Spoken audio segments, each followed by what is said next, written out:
Thank you very much, Jeremy and Alexis. And I'd like to thank the Institute for the invitation to share BP's outlook with your audience. I'd like to thank the audience for taking time out of their busy schedules to join us for this webinar.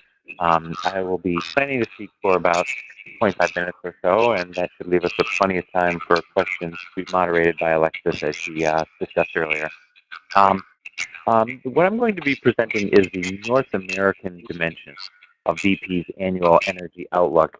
There is a global outlook that this sits behind, and much of that information is available online. We can, as you mentioned, Jeremy, get into some of the broader dimensions of this during the questions and discussion, I hope.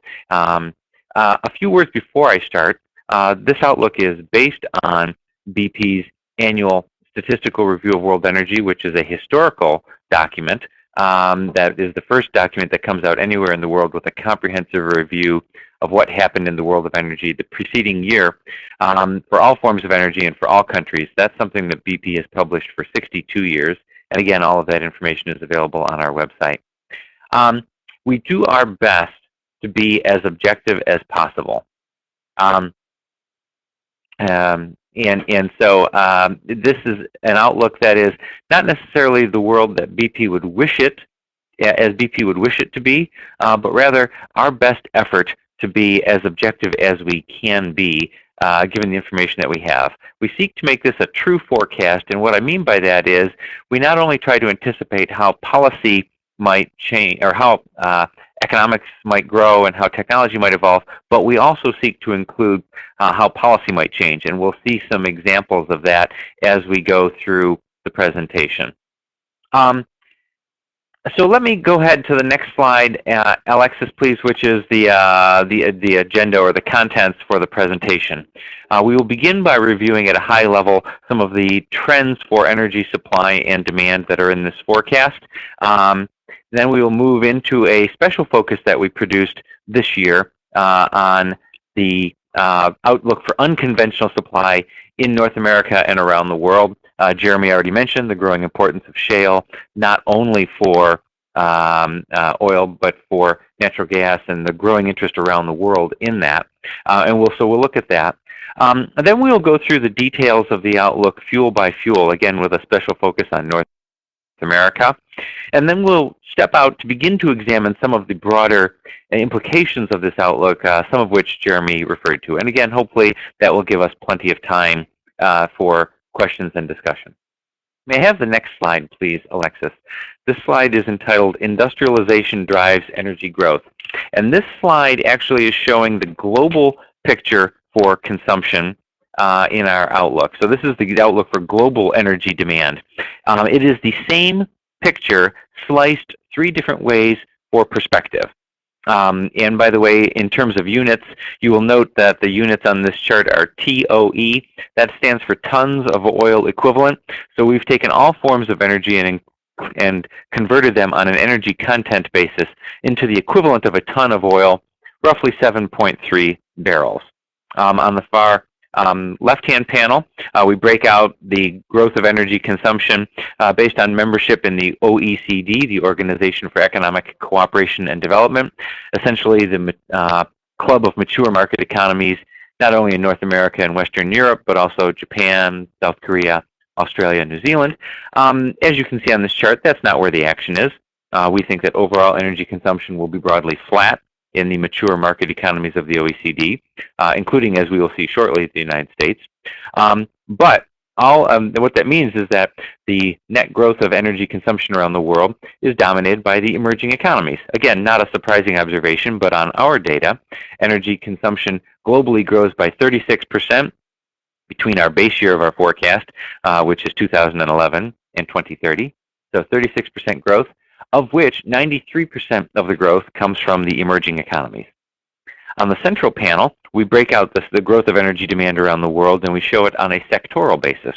And what we can see is that really what dominates the growth of energy demand around the world is power generation. Among the various sectors that we examine, transport is actually the slowest growing sector. And again, this is the story for the world as a whole. We will come shortly to the implications of this outlook for North America. On the far right of the panel, we look at the data fuel by fuel. In our global energy outlook, every form of energy consumption grows during the forecast. Among fuels, oil is the slowest growing fuel. Among the fossil fuels, the fastest growing fuel is natural gas, but by far the fastest growing group of fuels in percentage terms is at the top of that chart, renewable forms of energy, which grow by about 6% a year compared to underlying demand growth of 1.6% for all forms of energy combined. So again, renewable energies grow at least 5 times faster than all other forms of energy combined, therefore gaining market share, but from a very small base. What it means is that on our data, the world continues to rely on fossil fuels for the vast majority, more than 80% in fact, of its energy needs, even by 2030. May I have the next slide, please, which is entitled North American Energy Use Rises Slightly. Here we're showing you the same picture, that is energy demand sliced 3 different ways for perspective, but we're only showing you the data for North America. At its highest level, on the far left-hand panel, we're showing you that we broadly expect U.S. energy consumption to be flat over this forecast, so no growth at all. What growth there is in North America is coming from Canada and Mexico as a group, which grow by a bit less than 1% per year. In the center panel, again, we examine the data by sector, and here the story begins to diverge from the global story. It is still the case that power generation dominates the story, but what's different than the global perspective is that on the bottom of this chart, you can see that we actually project that energy demand in the transport sector will decline over the forecast interval. This story of declining demand carries over into the fuel by fuel data on the right-hand side of the chart, where we show you that on our data for North America as a whole, consumption of both coal and oil is expected to decline in our outlook. Now, with overall energy demand rising slightly, that means that that decline in coal and oil is offset by growth, and in particular growth in natural gas, but especially you can see, again, the rapid growth of renewable forms of energy at the top of the chart. Even with that, again, it is still the case that fossil fuels continue to dominate. On our data in the United States, fossil fuels will account for 78% of energy consumption by 2030. Let me turn next to the next slide, which is declining demand growth amid fuel substitution. On the left-hand panel, what we're showing you is in 20-year increments, average annual growth and the components of that growth. So on the far left-hand side, average energy consumption growth for North America was 1.2% in the 1970s and 1980s. And the biggest contributors to that were growth in nuclear power, coal, and a bit of oil. For the most recent 20-year period, that is 1990 to 2010, the growth rate overall slowed to slightly less than 1%, and the biggest component of that growth turned out to be natural gas. In the future, overall average growth is actually almost flat, 0.2% per year for North America as a whole, with continued growth of natural gas and rapid growth of renewables, displacing a decline in consumption of coal and oil. On the right-hand panel of that chart, we're showing you that this dynamic of rising renewables and gas displacing oil and coal is in the United States. For Canada and Mexico, again, grouped together in our data set, we don't see that fuel substitution at play, although even there it is the case that natural gas and renewables account for the majority of the growth. Now, so far we've focused on consumption. The next slide focuses on the production side of the ledger. And what we're showing you, again, the title here is North American Production Expands. On the left-hand panel, again, it's the same data sliced 2 different ways for perspective. On the left-hand side, we break it out by region, and on the right, we show it fuel by fuel. For North America as a whole, energy production grows by 23%. And remember, compared to consumption growth, which was essentially flat. So much of that growth is in the United States, but we do see growth in energy production elsewhere in North America as well. On the right-hand side, we show the growth by fuel. As Jeremy mentioned, with the rapid growth of shale production, the U.S. has already become the biggest producer of natural gas in the world. On our data, the U.S. also, at least briefly, becomes the biggest producer of oil as well. And you can see the components of growth here. Again, significant growth of oil and natural gas. Coal consumption, or production rather, I'm sorry, coal production declines, but not as rapidly as consumption, and we'll come back to that. And again, at the top, you see the rapid growth of renewables as well. In our data, North American production of renewable forms of energy triples over the next 20 years. The next chart is entitled Fuel Shares and Energy Prices. So on the left-hand panel, we're switching gears slightly here and showing you just the experience for the United States. Here I'm showing you data on market shares for energy consumption in the mix. So, and here I'm showing you also a bit longer of time series so that we can see more of the evolution. You can see, among other things, the dramatic decline in oil's market share. In fact, for the United States, oil as a share of total energy consumption today is the lowest on record, with energy from the data from the Energy Department going back essentially to the end of World War II. You can see that in the last couple of years, natural gas has gained market share at the expense of coal. You see at the bottom rapid growth of nuclear power in the 1970s and 80s, but not much since then. Now you see renewables beginning to ramp up. And you can see in our forecast, on the toward the later part of that chart, that natural gas actually displaces oil as the leading source of energy in the U.S. economy in the later years of our outlook. And renewables continue to grow rapidly, achieving a 10% market share by 2030. Now, so far, we've been giving you our data, but we haven't been giving you a lot of reasons to believe why we think this is the way we think. Being a team of economists, you may not be surprised to find out that we think that prices matter significantly.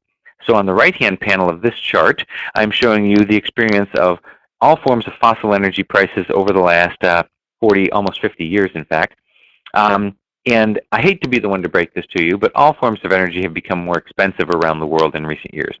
By the way, we're showing you oil, gas, and coal all converted into the equivalent of $1 per barrel so that we can make comparisons between fuels. We have further adjusted the data for inflation. On that basis, oil prices in the last 5 years or so have tripled. Coal prices have doubled, and natural gas prices around the world have grown by somewhere in between. Now, as we'll get into the discussion, we'll also have to acknowledge that energy prices don't always move in tandem all over the world, and so the experience here in North America doesn't necessarily match this global picture. Indeed, many of you are well aware that the shale revolution for natural gas has resulted in very weak domestic natural gas prices in North America. And so again, the picture isn't necessarily completely consistent. But at a global level, we can definitely see how these higher energy prices in recent years have been having an impact on both demand and supply. Let me first focus on the demand bit. The next slide, please, which is entitled Energy Intensity Improvements. What we're showing you here is over long time periods on the left-hand panel of this chart, in fact, data going back essentially to the beginning of the Industrial Revolution, that there's a very pronounced pattern around the world that as a country industrializes, it actually uses more energy per unit of economic activity. But at some point, as the economy matures, that flips over and the country begins to become more efficient or less energy intensive. That happened in the United States 100 years ago. It happened in Europe 100 years ago. It happened in China 30 years ago. On our data, it happened for the world as a whole, roughly around that same period, about 30 or 40 years ago. And you can see that those pattern of becoming more efficient continues going forward, partly because of higher energy prices that I mentioned earlier. In fact, we do see an acceleration in the rate of improvement of energy intensity. On our data, the world as a whole becomes 31% less energy intensive or more efficient. For the United States, it's even more rapid. It's a 36% improvement of energy intensity. Why does the U.S. improve more rapidly? Partly it's because there are new policies that will be pushing for more efficiency, for example, higher CAFE standards, which we'll come back to. But also, remember, these are economies that are market-oriented, where higher energy prices pass through to final consumers in both business and private consumers, and those businesses and private consumers have the flexibility to respond to those higher prices by becoming more efficient. On the right-hand panel, I'm showing you the implications of this outlook. We're showing you that for the United States, again, energy consumption is essentially flat in our forecast, even though the economy continues to grow. In fact, it grows by 56% over the forecast interval, while energy consumption is essentially flat. In other words, you see a big gap opening between growth of the economy and energy. That is a significant improvement in efficiency or energy intensity. Keep that visual image in mind because we will come back to it later in the talk. Let me move on next to the discussion of unconventionals, which I would argue is the other place where we can see a significant impact already in the global data from higher prices in recent years. And of course, I am referring to the innovation of the production of shale. By this point, I think there's probably not too many people who follow energy around the world who aren't familiar with the shale phenomenon. But just to put some context around it, on the next chart, I'm showing you shale gas and tight oil, resources and production. What I'm showing you are estimates of technically recoverable shale resources on the left-hand panel. By the way, this data is produced by the International Energy Agency in Paris. You can see by that metric on the left-hand panel that North America is not unique in its endowment of technically recoverable shale resources. Indeed, North America accounts for only about 25% of the technically recoverable shale gas and tight oil deposits around the world. And yet, these regions account for virtually 100% of the production from such sources today. And you can see that even in our outlook, by 2030, North America continues to dominate, producing roughly 70% of the global shale gas and tight oil. Now, for perspective, by the way, these are huge numbers.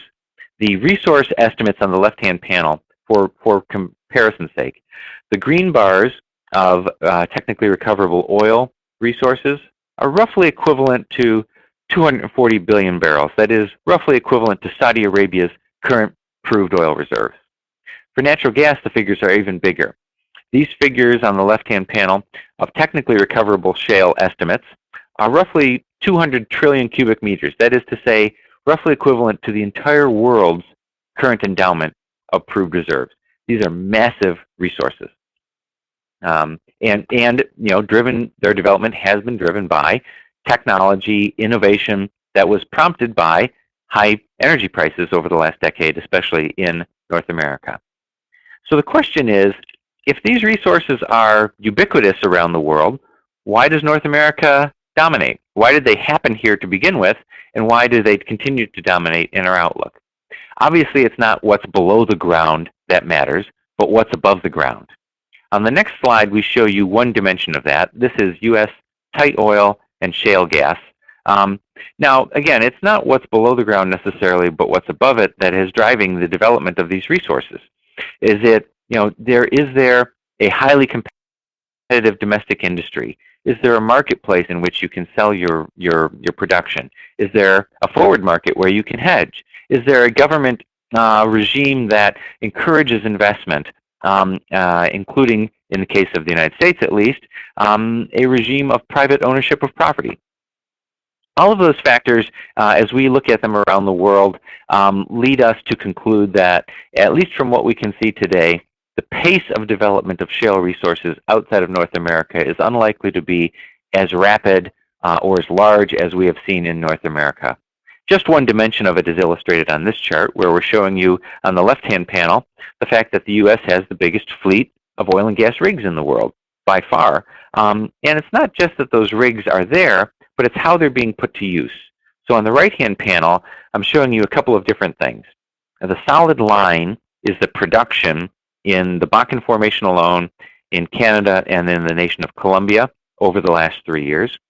And you can see that, essentially, production in the Bakken Formation alone has gone from nothing to about 1 million barrels a day, roughly equivalent to what Colombia produces, as Jeremy noted, double what OPEC member Ecuador produces. But to get that rapid growth, the bars show you how many wells have been drilled. And the point is that more wells have been drilled in the Bakken Formation alone than in all of Canada for 2 years in a row to sustain this rapid growth of production. And why do we put Canada there? Well, for comparison's sake, in addition to being another North American country, Canada is the 6th biggest oil-producing country in the world, and yet more wells are being drilled just in the Bakken Formation alone than in all of Canada. Again, these are what make the experience in the United States unique, is the ability to marshal massive amounts of capital, skilled labor, and equipment, and to move it around rapidly in response to changing market circumstances and where the innovations have taken place. The upshot of this activity is shown on the next slide, which is our production forecast for just shale for both natural gas and oil. The title of the slide is North America Will Dominate Production. Again, on the left-hand panel, we're showing you the story for natural gas. Globally, shale gas will approximate 18% of the global total by 2030. About 2/3 of that production will come from North America, although you do see material contributions from Europe and Eurasia, predominantly Russia, parts of South America, and China. On the right-hand side, we show you the same picture for oil.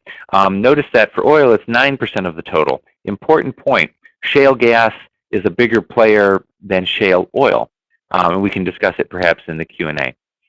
And again, you see a similar picture of North American dominance, but also rapid growth in the early years of our forecast and slower growth later on in our forecast as the resources, the most promising resources are developed and high decline rates of these productions start to become more of a factor. What I'm going to do next is move into our examination of the outlook fuel by fuel. And so why don't we move to the slide, please, Alexis, that is entitled High Oil Prices Are Reducing Oil's Share of Primary Energy. Again, we showed you earlier that oil is not only the most expensive fossil fuel, it's also the fossil fuel that's seen the most rapid increase in prices in recent years. And we showed you that, at least in the case of the US, the result of that has been that oil has been losing market share. On this panel on the left-hand side, what I'm showing you is, again, for the United States, oil's share of each of these sectors.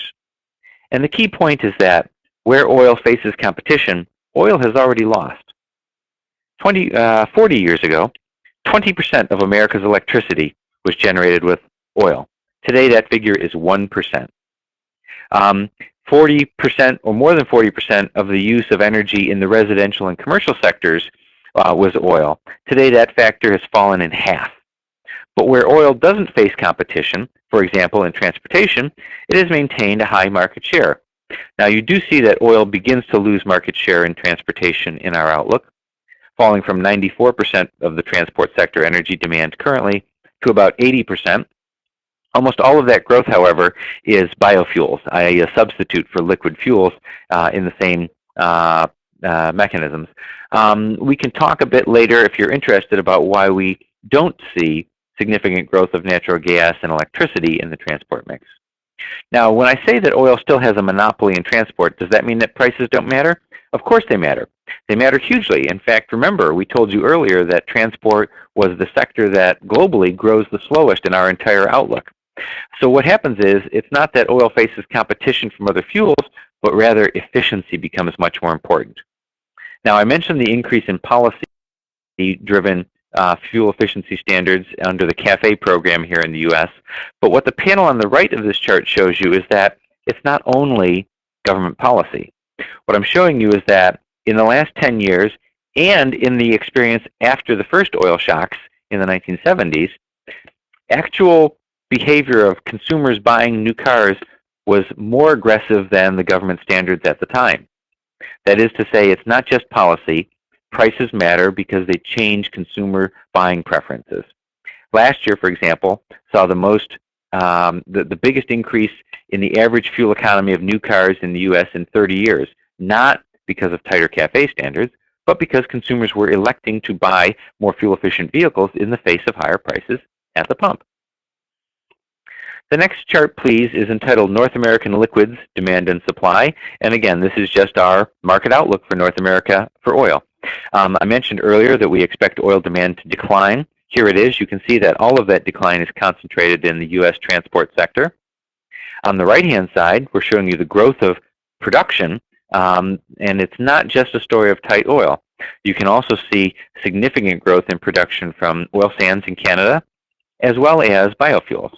So in aggregate, we are projecting that oil demand in North America will decline by 2 million barrels a day, and production will grow by nearly 7 million barrels per day. That means that on net, North American import dependence is improved by 9 million barrels per day, which we show you on the next chart, entitled Tight Oil brings self-sufficiency to North America. What I'm showing you here, again, these bars are in 10-year increments.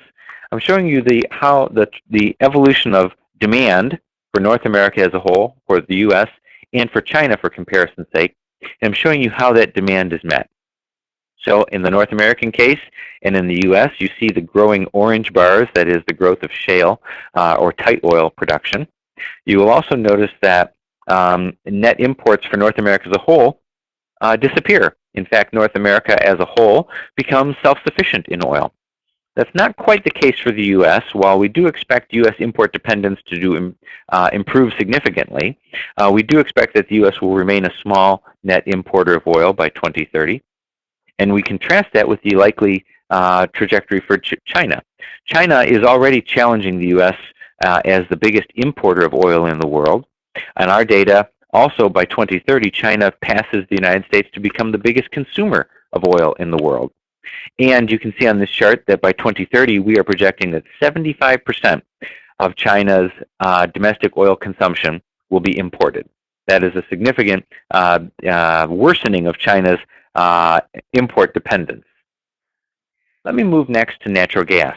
The chart is entitled North American Natural Gas Demand and Supply. It's a similar picture to the one we just showed you for oil, but with some key differences. First, on the demand side, we do not expect demand to decline. In fact, we project that natural gas demand in North America will continue to grow, and that growth is roughly evenly distributed between growth in power generation, industrial applications, heating for residential and commercial buildings, and that growing demand is met by rapid growth of domestic supply, and in particular, shale. You can see on the panel on the right that we actually project that conventional production of natural gas will decline in both the U.S. and in Mexico and Canada combined. But that is more than offset by rapid growth of shale gas production, not only in the United States, but also to some degree in Canada and Mexico as well. And again, on our data, the United States remains the #1 producer of natural gas in the world throughout this forecast interval. The next slide, please, is entitled Shale Gas Improves North America's Gas Balance. Again, this is a similar picture to what we showed you for the oil. It's the projection of demand over 10-year increments and how that demand is met through the combination of domestic production of conventional gas, shale gas, but also imports and exports. Again, you'll notice that in North America, even with growing consumption of natural gas in the forecast, then the region, it becomes a net exporter. You'll see red bars at the bottom of this chart. Now, clearly, this is contingent on government policy. And Jeremy already mentioned the importance of policy in driving permitting for liquefied natural gas export terminals. We do project that there will be permits continue to be given, but the pace of that development is likely to be modest and is clearly contingent on policy decisions. And again, we compare and contrast the experience of the United States with that of Europe. Again, in Europe, rising gas consumption, but falling domestic production. And you'll also notice a minimal role for shale production there based on what we're seeing so far. What it means is that, again, import dependence for Europe for natural gas will continue to grow, the opposite of what we expect to happen for the United States. May I have the next slide, please, which is entitled Coal Demand Falls, Renewables Rise. Again, I mentioned earlier that we project that North American coal consumption is likely to decline. And you can see on this chart that all of that decline is in power generation. And by the way, this is taking place even though overall power generation is continuing to rise. That is to say, coal is being aggressively displaced by other fuels. And as we'll see the data later. On the right-hand panel, I'm showing you the North American outlook for all non-fossil forms of energy. Not much movement for nuclear or hydro, but again, as we discussed earlier, rapid growth of renewables, both biofuels and renewables in power generation, which are both growing rapidly. On the next panel, please, is entitled U.S. Power Use Grows as the Fuel Mix Evolves. So again, what we're showing you here is the power sector in particular. On the left-hand side, we're showing you the components of growing electricity demand. You know, in the 90s and 2000s, it was primarily coal with a bit of nuclear and natural gas. In the most recent 10-year period, it was primarily natural gas. Going forward, we see in the next decade kind of the growth split between natural gas and renewables. And in the final year of our, or 10 years of our forecast, what we see is dramatic growth of renewables displacing a significant volume of coal in power generation. And on the right-hand side of that panel, again, we're showing you shares of sources of power generation.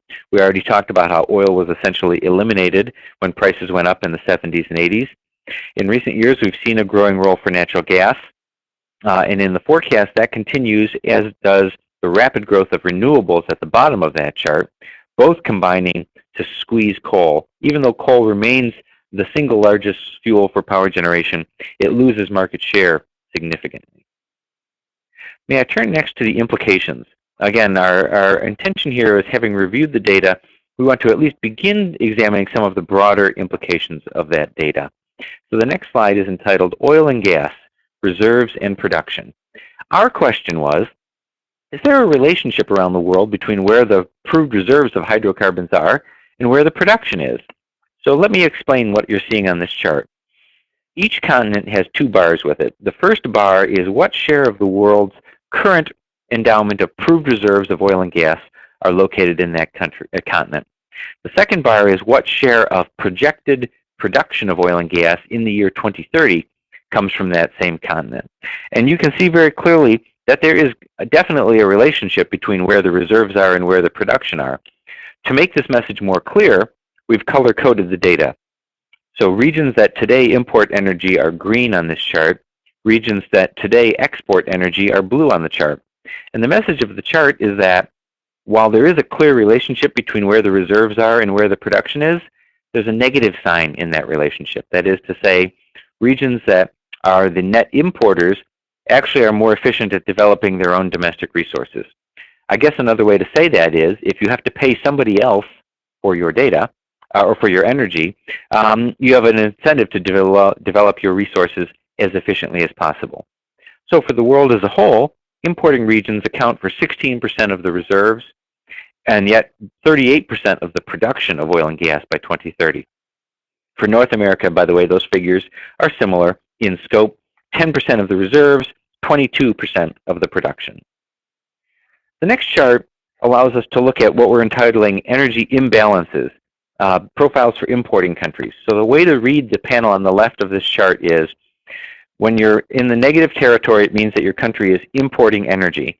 And again, we've shown you the data for 20 years ago, today, and 20 years into the future. You see that China's import dependence increases significantly. As we mentioned earlier, by 2030, China will be the biggest energy importer in the world, importing 75% of its oil, but also significant shares of natural gas and even coal. By 2030, China will be importing as much energy as Europe, but the percentages for Europe are even more striking. Europe by 2030 will be importing 90% of its oil and 80% of its natural gas. And then contrast that with the experience of the United States, which has been the biggest importer of oil in the world, but now the trend is in the other direction. The U.S. has already reduced its import dependence by 40%. We project that it will reduce it by a further 70% going forward. And in fact, on our data, the U.S. will be a small importer of oil, but a net exporter of natural gas and coal. So when we net all of this out on our data, the U.S. will be 99% self-sufficient in energy by 2030. Now on the panel on the right, we take those energy imports and scale them relative to the size of the economy. So you can see the green line, the U.S., import imbalances or energy dependence essentially goes to nothing in our forecast. So here's a question. In 2011, oil imports accounted for 60% of the U.S. trade deficit.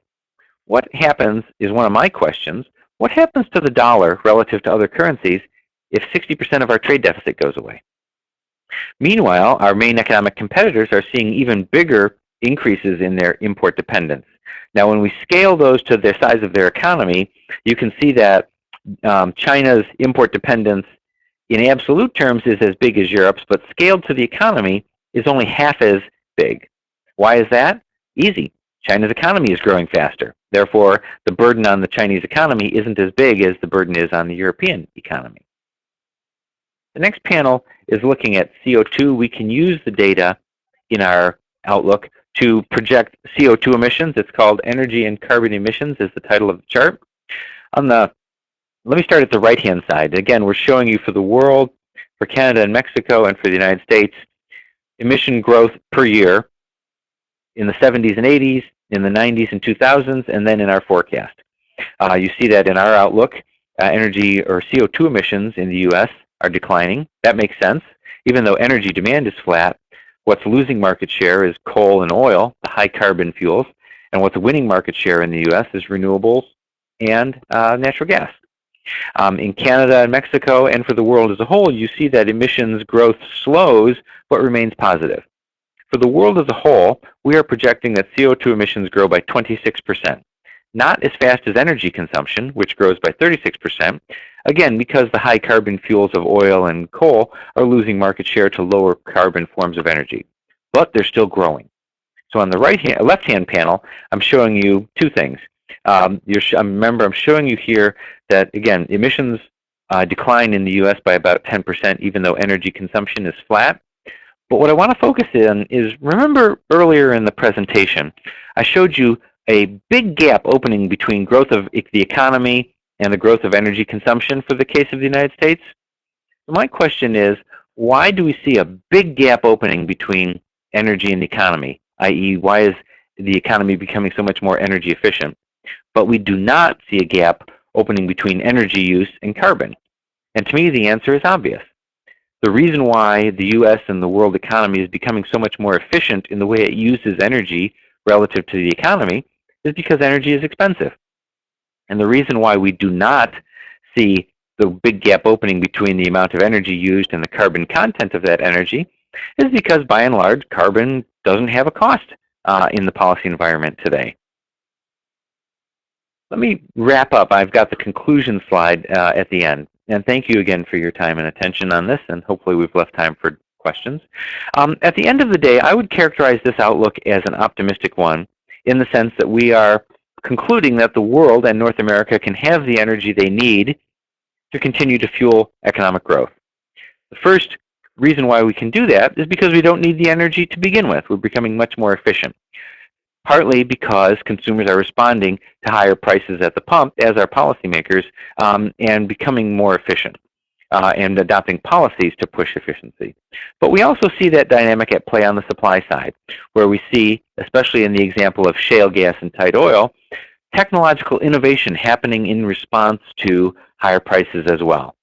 So again, a big part of the reason why our outlook is relatively optimistic is because we do believe that consumers and producers alike will continue to respond to changing market circumstances. That is to say, where they're given the chance to do so, markets work. And by the way, that also has ramifications for the remaining challenges that are out there, be they climate change or energy security. Again, the idea that using market-oriented mechanisms can provide for space for innovation to take place to drive for lowest cost solutions. Let me wrap up there. I think on the final slide, I've left you the websites for both the statistical review and the energy outlook. There's much more information available that can be downloaded, including these presentations. There are videos. You can download spreadsheets with all of that data. Why don't, Alexis, I wrap up there, and I'll be more than happy to take questions. Okay, fantastic. Thank you so much, Mark. That was wonderful. That was extremely insightful, and I can see, I don't want to waste too much time, as I can see a lot of people have already started asking questions. I just want to quickly remind people that you can ask questions in the by using the question tab, which is under the chat icon, or you can just put them in the chat icon and I will go through and put them up. Hopefully we have about 15 minutes to do this. And also just to respond to people who've asked about the presentation, the PDF will be made available, as will the recording. So that will be made available in probably later today, and I will send everybody who registered a link to that. So without further ado, let's move on to the questions here. So the first question, I will put them on the slide for everybody to see, and I will also read them out for Mark. So the first question, Mark, is how many jobs do you vision being created to sustain the outlook? We don't make specific projections on the jobs created within as a result of this outlook. Although I would refer people to the trade association here in Washington, D.C., the American Petroleum Institute, which has done estimates of how many jobs have been created in the oil and gas sector in recent years, and how important our sector is to the economy as a whole. And the questioner is right in noting that this has been one of the few sectors of the economy that has been creating jobs over the last few years. Wonderful. And now the next question is referring back to one of your earlier slides and asking, could you please tell us more about the shape of the renewable curve in your shares of U.S. primary energy? The shape of the renewable curve in U.S. primary energy. So again, we have renewables growing to about 10% of the total. I'm sorry, I should, by the way, note that when we talk about renewable energy, we are only looking at commercial forms of renewable energy. So again, we're not attempting to track, for example, wood that you might burn in your fireplace, but only those forms that make it kind of into the grid. So biofuels and transportation, wind, solar, geothermal, and biomass used in the commercial production of energy. So on that basis, the most rapid growth and the biggest contributor the biggest contributor currently by far is biofuels and transportation, which is approaching about 10% of the gasoline mix in the United States. But in terms of growth rates going forward, the biggest, most rapid growth by far is actually wind in volume terms, is wind, and the fastest growth rate in percentage terms is solar, but from a much smaller base. So that by 2030, you can see, I think on one of the other charts, that it's actually renewables in power generation that are a much bigger share of the North American story than biofuels. And again, this is contingent on a policy assumption that, while we do believe that outright subsidies will be difficult to sustain in an era of tight budgets and budget deficits, we do believe that there will continue to be favorable government policies in terms of portfolio standards and eventually moves toward beginning to deal with the challenge of carbon that will continue to provide a competitive advantage for renewable forms of energy in the mix. I think the discussion of subsidies and policies is a whole other webinar right there. But the next question is, will the U.S. meet its need without the Canadian oil sands? Well, again, you can see on our data that the U.S. is, we project that the U.S. will remain a net importer, but North America as a whole, so that's including Canada and Mexico, will achieve self-sufficiency. Now, that's not a specific prediction of actual trade relationships. Obviously, some of that will depend on policy decisions, for example, around the Keystone XL pipeline, but also depends on the specific assumptions around the configuration of North American refineries. For example, right now, what we're seeing is that as U.S. import dependence has declined, it's not Canadian oil or Venezuelan or Saudi Arabian oil that's been displaced, because Bakken production is relatively light and low sulfur, and those other crudes tend to be heavier, and so they're not a good substitute for each other. Rather, in the last few years, the producers around the world who have lost market share in the United States are the African producers. Their production tends to be light and sweet crude oil, i.e. similar to Bakken crude. And other forms of tight oil production in the U.S.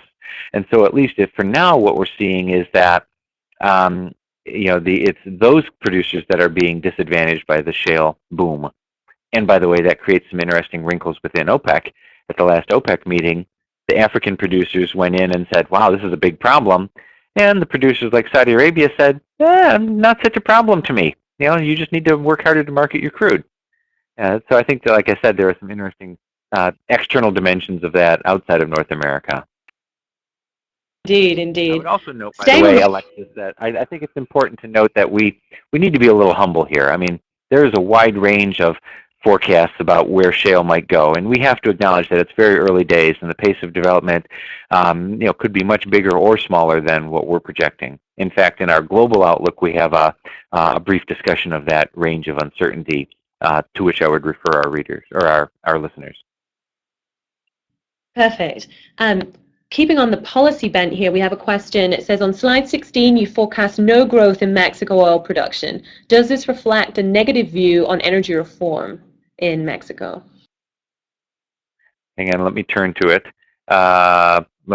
Slide on Mexican oil production. Got it. I guess the question is, the questioner is right to flag that policy is a key variable here. I'm aware that the Mexican government is, and the people who have elected the government are having conversations on how to change the policy, or whether to change the policy.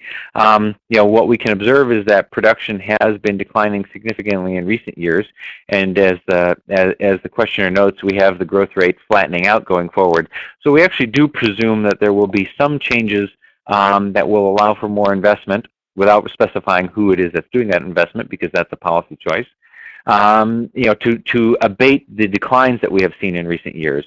And whether it's faster or slower, obviously the questioner is right that the course of policy is a key variable in that.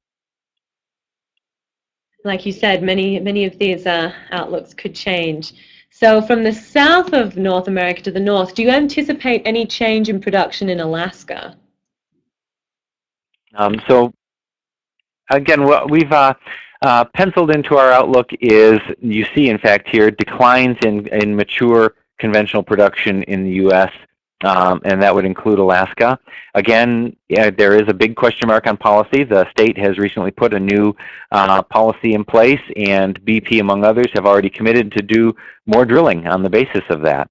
And so that outlook is contingent on whether, while there is a mature primary asset that is in decline, whether policy and technology can innovate to develop other frontiers around that to arrest that decline.